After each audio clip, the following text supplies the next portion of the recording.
What's going on, guys? It's Jimmy here. Welcome to our daily show where we discuss everything going on here in our country that you need to know about here on a daily basis, including money, investing, the stock market, the fourth stimulus package update, and stimulus check update. If you haven't subscribed to our YouTube channel yet, make sure to click the subscribe button down below. It's completely free to do so. I will keep you up to date here with everything going on here in our country that you need to know about. And also, thanks for hitting the like button for us down below. Here we go.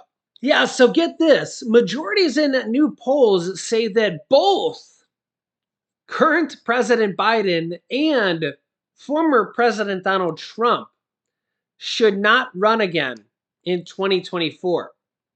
Both of them should not run again. Yeah, let me know your thoughts on this. Here's the details. It's crazy. Yeah, for former President Donald Trump, 48% of voters say he should, quote, definitely not run again. While another 13% say he should, quote, probably should not run again. So I think if you add both of those up, that is 61% of voters saying he should not run again. And then if you go with Biden, slightly more voters overall are against Biden running for office again as well. 46% saying he, quote, should definitely not run again. And in addition, 18% saying he, quote, probably shouldn't run again as well.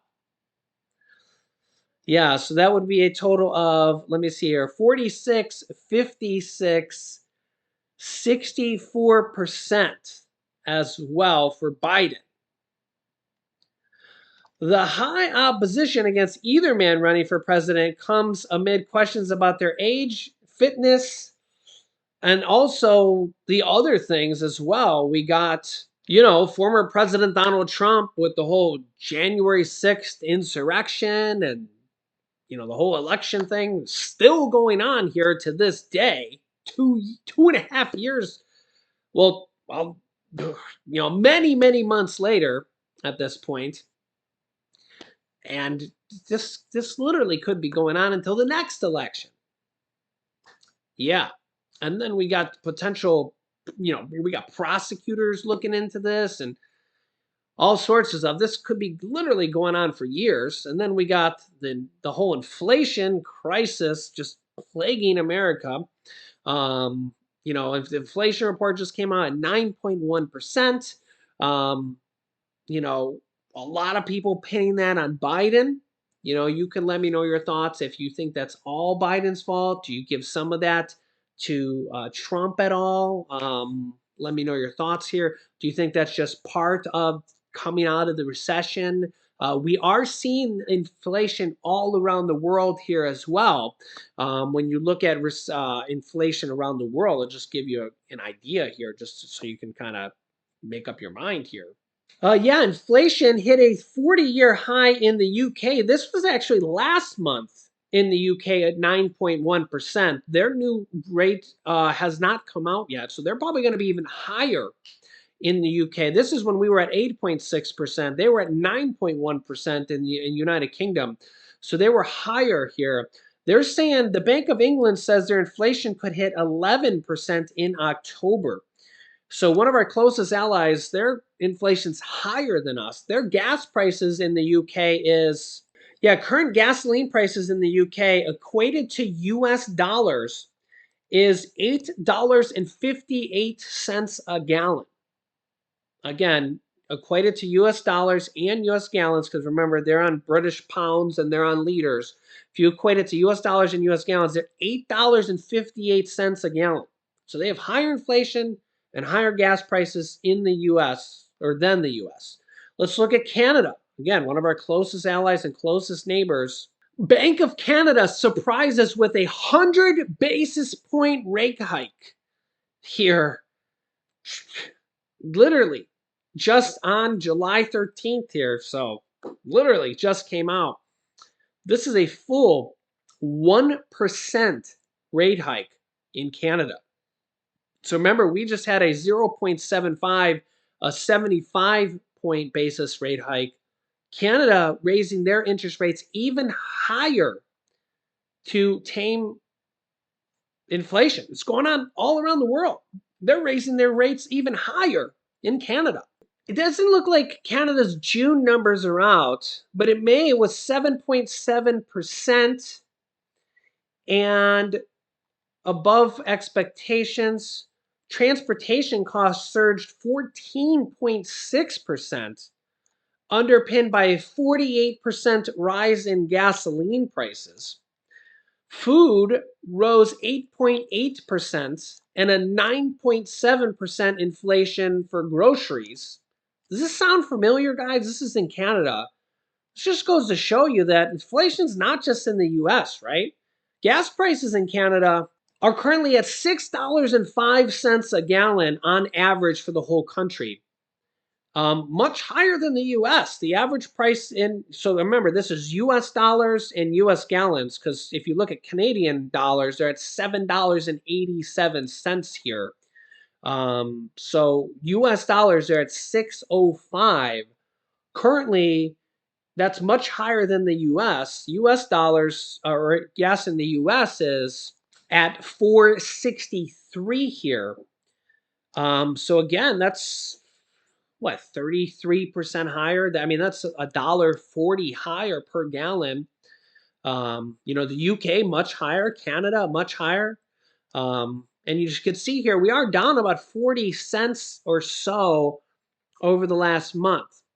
So we are coming down. The question is, will it continue to come down here? So you could just really pick any country in the world and you'll see gas prices and inflation are pretty much high everywhere.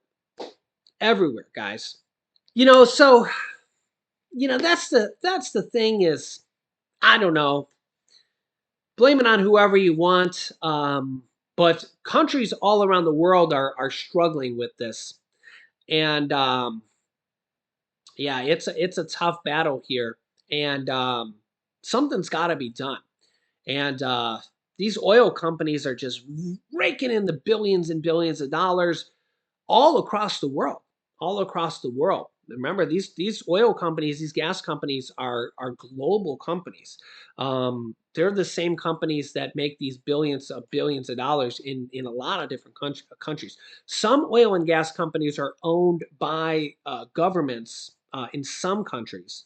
In some countries.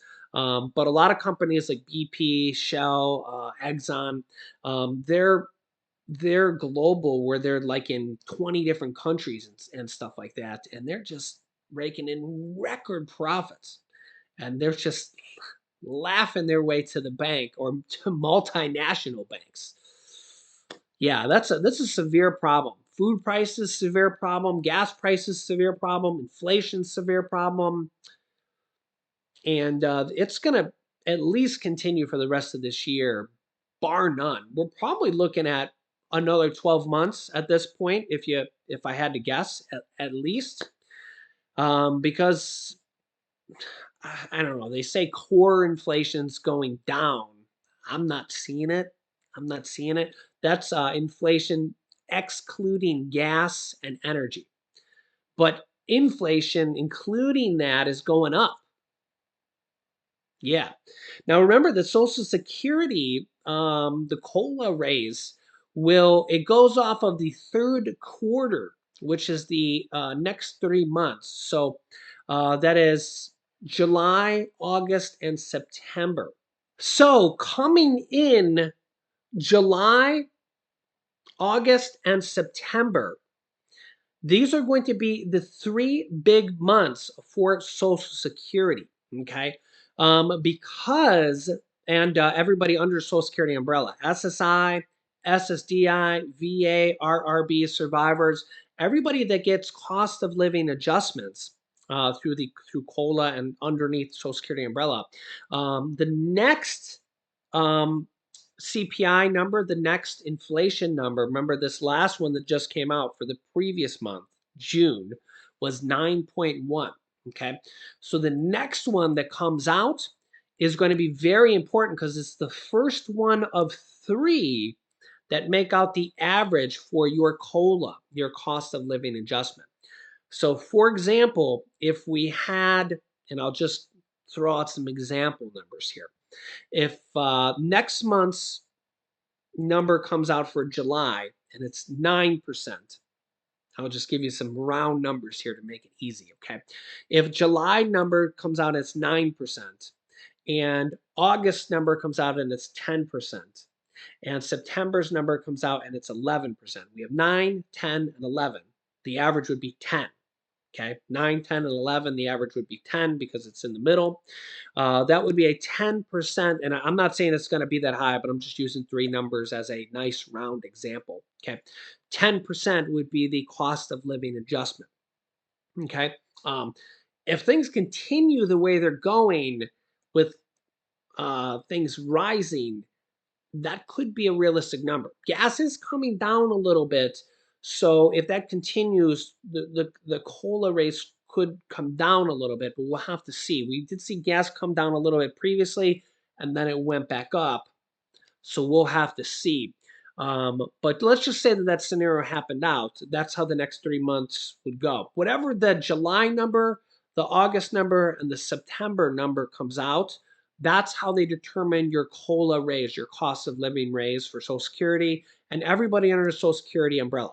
SSI, SSDI, VA, RRB, everybody underneath Social Security. Okay, why they do it that way is a little strange. It doesn't seem right to me. I personally think that they should do it for the whole year. Because what's weird is that what if you had really high inflation?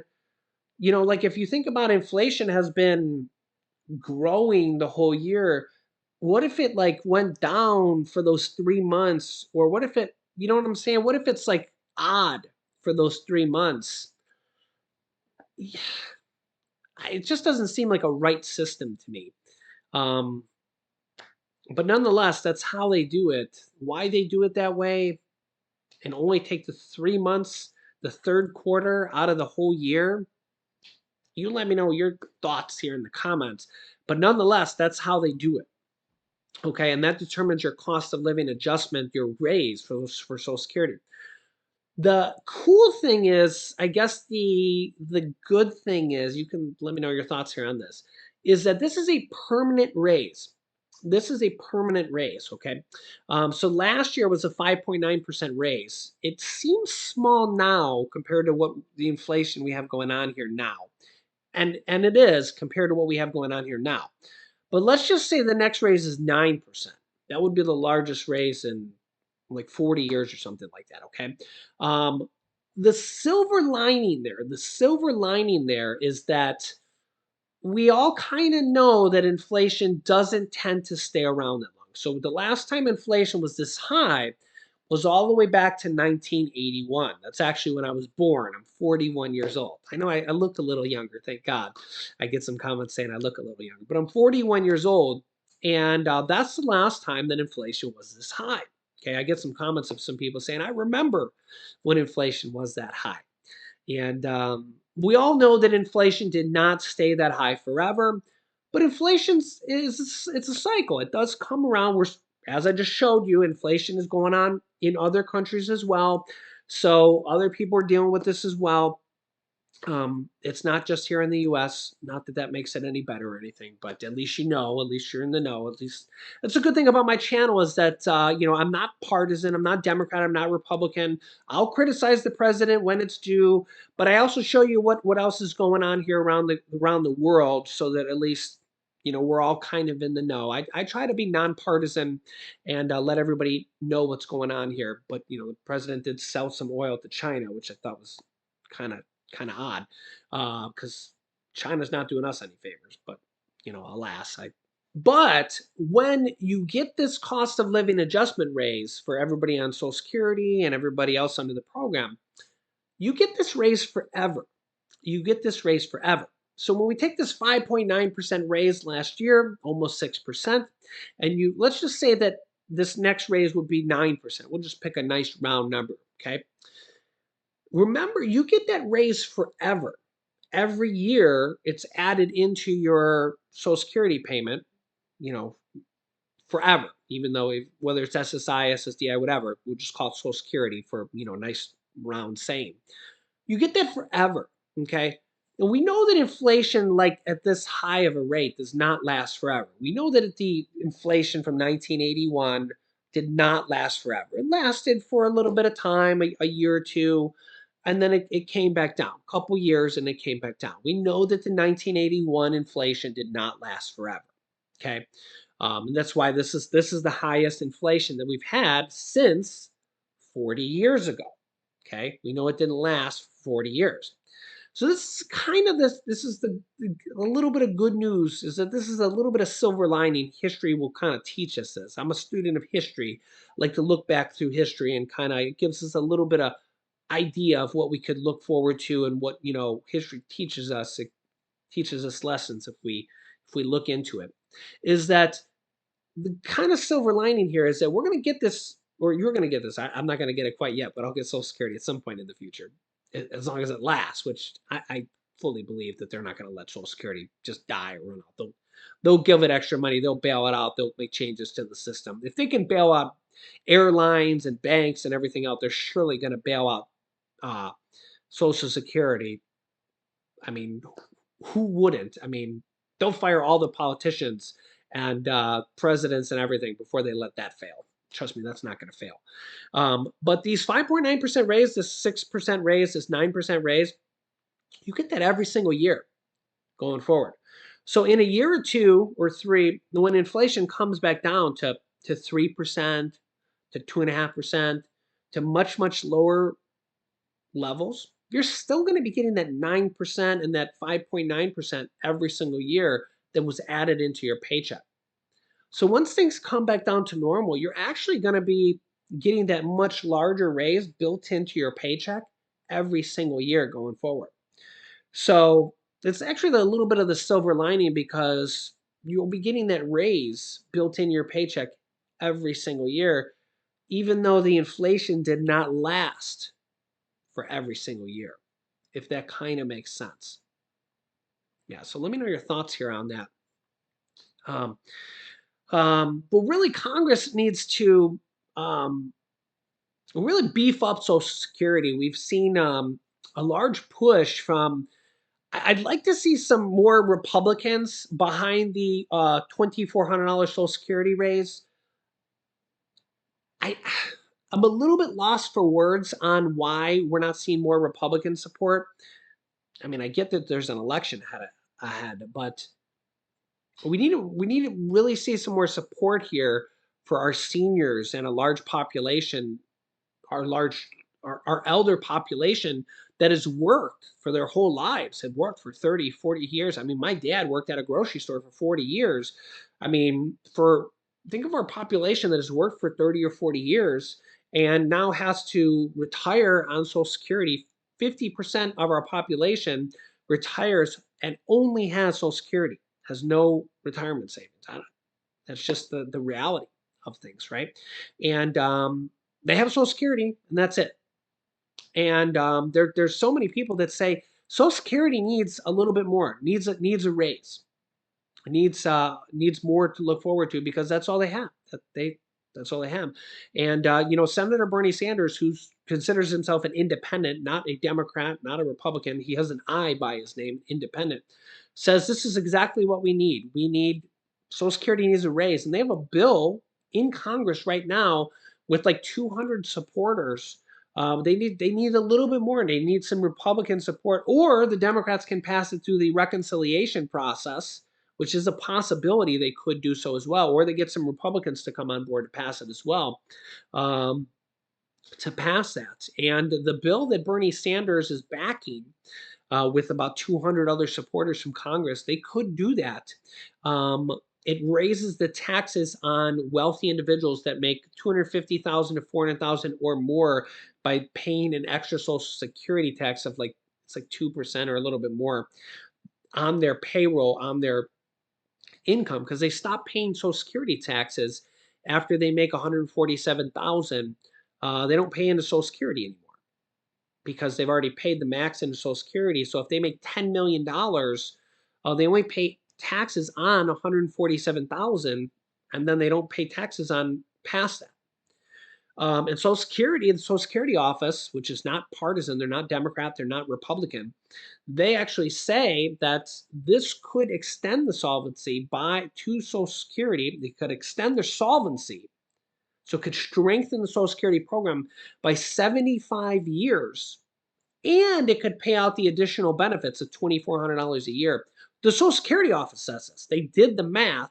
They sent their accountants and their mathematicians to do this. And this is what they came up with and said. And Social Security is not Democrat. They're not Republican. They sent their budget team, their mathematicians. So they don't change the Social Security team every time a new president comes in. The people have been working there for 20, 30 years. They're just like people that have, they don't change jobs every couple of years, okay?